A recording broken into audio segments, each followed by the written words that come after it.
ശ്രുതി പറയും നിങ്ങളെ പേടിച്ചിട്ടേ നിധി പുറത്ത് വന്ന് നിൽക്കായിരുന്നു. അച്ഛൻ പറയും കള്ളം പറയരുത്, ഞാൻ നിന്നെ പേടിപ്പിച്ചോ മോളെ. ശ്രുതി അച്ഛനോട് വല്ലാതെ ചൂടാവാണ്. ഇനി ഒരിക്കൽ കൂടി ഇങ്ങനെ ആവർത്തിച്ചാ അച്ഛനാണെന്നൊന്നും ഞാൻ നോക്കില്ല. അച്ഛൻ എണീറ്റിട്ട് വയ്ക്കും നീ ആരടാ. നിധി നികേഷിനോട് വയ്ക്കും നീ എന്താടാ നോക്കി നിൽക്കുന്നത്, നിനക്ക് ശ്രുതിയോടൊന്ന് പറഞ്ഞൂടെ. നികേഷ് പറയും ഇങ്ങേർക്ക് ഇത് വേണേട്ടത്തി, ഒന്നടങ്ങാൻ ഇത് നല്ലതാ. അവർക്ക് അച്ഛനോട് സംസാരിക്കാൻ പറ്റാതെ അവിടുന്ന് പോവാണ്.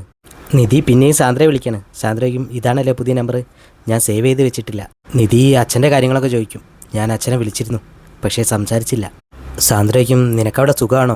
ആ വീട്ടിലെ അവസ്ഥകളെ പറ്റി അരുണേട്ടൻ പറയുന്നത് കേട്ടിട്ട് എനിക്ക് പേടിയാവുകയാണ്. 5 ആണുകൾ മാത്രം താമസിക്കുന്നൊരു വീട്ടിൽ നീ എങ്ങനെയാണ് താമസിക്കുന്നത്. നിധി പറയും ഞാൻ ആഗ്രഹിച്ച് നടന്നൊരു കല്യാണമല്ല ഇത്, അതങ്ങനെയൊക്കെ സംഭവിച്ചു പോയതാ. ഞാനിവിടെ അധിക ദിവസം ഉണ്ടാവില്ല. സാന്ദ്ര വയ്ക്കും എന്തു പറ്റി. വേറെ ജോലി നോക്കണം, ഇവിടെയുള്ള ആൾക്കാരൊക്കെ പാവങ്ങളാ, പക്ഷേ ഞാനിവിടെ കംഫർട്ടബിൾ അല്ല. അതിനെനിക്ക് ഏടത്തിയുടെ ഹെൽപ്പ് വേണം. എൻ്റെ സർട്ടിഫിക്കറ്റൊക്കെ തിരിച്ച് കിട്ടണമെന്ന് പറയും. ജോലി കിട്ടിയിട്ട് ഏതെങ്കിലും ഒരു ഹോസ്റ്റലിലേക്ക് മാറണം. സാന്ദ്ര വയ്ക്കും അപ്പോൾ സുധീഷോ. നിധി പറയും അതൊക്കെ ഞാൻ പിന്നെ പറഞ്ഞുതരാം. നികേഷും ഹരീഷും കൂടെ ഇൻസ്റ്റാഗ്രാമിൽ നോക്കി ഏതോ പെൺകുട്ടികളുടെ കാര്യമൊക്കെ പറഞ്ഞുകൊണ്ടിരിക്കുക. ആ സമയത്ത് അങ്ങോട്ട് കയറി വരികയാണ് സുധി. സുധിയൊക്കെ എന്താ പരിപാടി. സുഭാഷ് അങ്ങോട്ട് വന്നിട്ട് പറയും സുധീഷേ ഇങ്ങോട്ടൊന്ന് വാ, ഒരു കാര്യം പറയാനുണ്ടെന്ന് പറയും. എന്നിട്ട് സുധിയെ അപ്പുറത്ത് കൊണ്ടുപോയിട്ട് ചോദിക്കും നിന്നെ ഞാൻ രാവിലെ 2 തവണ വിളിച്ചു, നീ എന്താ ഫോൺ എടുക്കാത്തത്. സുധിക്ക് അതേ വിളിച്ചായിരുന്നോ, ഞാൻ കണ്ടില്ലായിരുന്നു കേട്ടോ. സുഭാഷ് രാവിലെ സുധി പറ്റിച്ച കാര്യങ്ങളൊക്കെ പറയാണ്. എനിക്കാരെയും പരിചയമുണ്ടോ, ഞാൻ ആരോട് പോയിട്ട് അവൾക്ക് ജോലി ചോദിക്കും. ഇതൊക്കെ അപ്പുറത്തുനിന്ന് ഹരീഷും നികേഷും കേൾക്കുന്നുണ്ട്. ഹരീഷ് പറയും സുധീഷേട്ട എന്തോ ഒരു പണി ഒപ്പിച്ചിട്ടുണ്ട്, നമുക്കൊന്ന് പോയി നോക്കി വരാം. ഹരീഷ് അങ്ങോട്ട് വരുമ്പോൾ അവരാ സംസാരം നിർത്തും. സുധി ചോദിക്കും നീ ഇപ്പം എന്തിനാ ഇങ്ങോട്ട് വന്നത്. ഹരീഷ് സുഭാഷിനോട് കാര്യം എന്താണെന്ന് ചോദിക്കുമ്പോൾ സുഭാഷ് സുധി കള്ളം പറഞ്ഞ കാര്യങ്ങളൊക്കെ പറയാണ്. ഹരീഷ് ചോദിക്കും എന്തിനാ സൂപ്പർവൈസറാണെന്ന് പറഞ്ഞ് ആർക്കിടെക്ചറാണെന്ന് പറഞ്ഞുകൂടായിരുന്നു. സുധി പറയും ആദ്യം ഞാൻ എങ്ങനെയാണ് പറഞ്ഞത്, പിന്നെ ഞാൻ മാറ്റി പറഞ്ഞതാ. സുഭാഷ് ചോദിക്കും ഇനി ആ കുട്ടി എന്നോട് ജോലി ചോദിക്കുമ്പോൾ ഞാൻ എന്താ പറയുക. സുധി പറയും എന്തെങ്കിലും പറഞ്ഞ് പിടിച്ച് നിന്നാൽ മതി ചേട്ടാ. ഹരീഷ് പറയും ഇങ്ങേറ്റ കൂടെ നിന്നിട്ട് സുഭാഷ് ഏട്ടൻ നുണ പറയാൻ നിൽക്കണ്ട കേട്ടോ, കാര്യങ്ങൾ തുറന്നു പറയുന്നതാണ് നല്ലത്. ഏട്ടത്തി സുധീഷ് ഏട്ടനെ എങ്ങനെ വേണേലും കണ്ടോട്ടെ, നമ്മളെ കള്ളന്മാരാണെന്ന് പറയിക്കേണ്ട. സുധി പറയും എൻ്റെ ജീവിതം നശിച്ച് കുട്ടിച്ചോറാവുന്നത് കണ്ട് സന്തോഷിക്കണമല്ലേ നിനക്കൊക്കെ. ഹരീഷ് ചോദിക്കും ഞാനങ്ങനെ പറഞ്ഞു. സുധി പറയും നിന്റെ മനസ്സിലിരിപ്പം അതാ. അവരൊരു കച്ചറയുടെ വക്കത്തെത്തുമ്പോൾ നികേഷ് വന്ന് പറയും സംസാരം പുറത്തേക്ക് കേൾക്കുന്നുണ്ട്. ഹരീഷ് പറയും ചെറുപ്പം മുതലേ ഇങ്ങനെ നുണയെ പറയൂ, ഇനി ഞങ്ങളെ പറ്റിയൊക്കെ എന്തൊക്കെ പറഞ്ഞു വെച്ചിരിക്കുന്നത്, ഞാൻ കലക്ടറാണ്, ഇവൻ MBBS പഠിക്കുകയാണ്. സുഭാഷ് സുധിയോട് ചോദിക്കും സത്യം പറ, നീ ഇനി അങ്ങനെ വല്ലതും പറഞ്ഞു വെച്ചിട്ടുണ്ടോ. സുധി പറയും ഇല്ലേട്ടാ, ഞാൻ ചേട്ടനെ പറ്റി മാത്രമേ പറഞ്ഞിട്ടുള്ളൂ. ഹരീഷ് പറയും സുഭാഷ് ഏട്ടാ വിശ്വസിക്കല്ലേ, ഉറപ്പായിട്ട് എന്തെങ്കിലും പറഞ്ഞിട്ടുണ്ടാവും. നികേഷ് പറയും ഈ വീടായത് ഏടത്തിയപ്പം വന്നത് തോന്നില്ല, ഇനി പഴയ പോലെ തൊഴുത്താക്കല്ലേ ഇത്.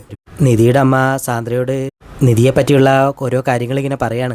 ഇടയ്ക്ക് അവളെ ഒന്ന് വിളിക്കണം എന്നൊക്കെ തോന്നും. പിന്നെ രാജീവേട്ടനെ പറ്റി ഓർക്കുമ്പോൾ വേണ്ടാന്ന് വയ്ക്കും. സാന്ദ്ര നിധി വിളിച്ച കാര്യങ്ങളൊക്കെ അമ്മയോട് പറയും. അമ്മ സാന്ദ്രയോട് നിധിയുടെ വിശേഷങ്ങളൊക്കെ ഇങ്ങനെ ചോദിക്കും. സാന്ദ്ര നിധി ജോലി നോക്കുന്നുണ്ട്, അത് കിട്ടിയ ഹോസ്റ്റലിലേക്ക് മാറുമെന്ന് പറഞ്ഞ കാര്യങ്ങളൊക്കെ പറയും. ഇത് കേൾക്കുമ്പോൾ അമ്മ പറയും അവിടെ എന്തോ പ്രശ്നമുണ്ട്, അതുകൊണ്ടാണല്ലോ അവൾ അവിടെ നിന്ന് പോകുന്നത്. അമ്മയ്ക്ക് ആകെക്കൂടെ പേടിയാവും. അരുണും അച്ഛനും ആ സമയത്ത് വീട്ടിലേക്ക് വരും. അമ്മ ഈ കാര്യങ്ങളൊക്കെ അവരോടും പറയും. അരുണാണെങ്കിൽ സാന്ദ്രയോട് ചൂടാവും, നീ എന്തിനാ അവളുടെ ഫോൺ എടുക്കാൻ പോയത്, അവളോട് മിണ്ടരുതെന്ന് ഞാൻ നിന്നോട് പറഞ്ഞതല്ലേ. അമ്മ അച്ഛനോട് പറയും എന്തായാലും അവളെ നമുക്ക് ഇങ്ങോട്ട് കൂട്ടിക്കൊണ്ടുവരണം. അച്ഛന് അതൊന്നും ഇഷ്ടാവില്ല, അച്ഛൻ അമ്മയോട് ചൂടാവും. അച്ഛനും അരുണും പോയി കഴിയുമ്പോൾ സാന്ദ്രയോട് അമ്മ പറയും അരുണിനെ പോലെ അവളെയും ഞാൻ പ്രസവിച്ചതല്ലേ മോളെ. സുധി കണ്ണാടി നോക്കി മുടിയൊക്കെ ചീക്കി പാട്ടും പാടിക്കൊണ്ട് നിൽക്കുകയാണ്. സുഭാഷ് അങ്ങോട്ട് വന്ന് വയ്ക്കും എന്താടാ. ഭഗവാന്റെ ഫോട്ടോയുടെ താഴെ വിളക്ക് കൊളുത്തിയത് കാണുമ്പോൾ മോളാണോ ഈ വിളക്ക് കത്തിച്ചത്. ഇത് കണ്ടിട്ട് സുധി പറയും എന്തൊരു ഭക്തിയുള്ള കുട്ടി. ആ സമയത്ത് സുനന്ദ അങ്ങോട്ട് വരികയാണ്. സുനന്ദ വന്നിട്ട് നിധിയോട് വയ്ക്കും എന്നെ ഓർമ്മയുണ്ടോ, അന്ന് റിസപ്ഷന് ഞാനിവിടെ വന്നിരുന്നു, എന്നെ ചീത്ത പറഞ്ഞ് ഓടിച്ചു. സുഭാഷ് പറയും അന്ന് നിധിയുടെ അച്ഛന് വയ്യാതിരിക്കായിരുന്നു, ആ സമയത്ത് റിസപ്ഷൻ വെച്ചപ്പോൾ അവൾക്ക് വിഷമമായി, അതുകൊണ്ടാണെന്നൊക്കെ പറയും. സുനന്ദ പറയും അതൊന്നും കുഴപ്പമില്ല, ഞാനൊന്നും പറഞ്ഞില്ലല്ലോ. നിധി ഒരു സോറിയൊക്കെ പറയും. സുനന്ദ പറയും സാമ്പാറിൻ്റെ മണം വരുന്നുണ്ടല്ലോ, ഞാനത് നോക്കട്ടെ എന്ന് പറഞ്ഞ് അടുക്കളയിലേക്ക് പോകും. സുഭാഷും അടുക്കളയിലേക്ക് ചെല്ലുമ്പോൾ സുനന്ദ സാമ്പാർ ടേസ്റ്റ് ചെയ്ത് പറയും എന്താ ടേസ്റ്റ്, എൻ്റെ അമ്മ പോലും ഇത്ര സൂപ്പറായി ഉണ്ടാക്കില്ല. സുഭാഷ് നിധിയോട് പറയും ഇത് ഞങ്ങളുടെ അമ്മായിയുടെ മോളാണ്, അവരുമായിട്ട് വലിയ ബന്ധമൊന്നുമില്ല, സ്വത്ത് തർക്കം.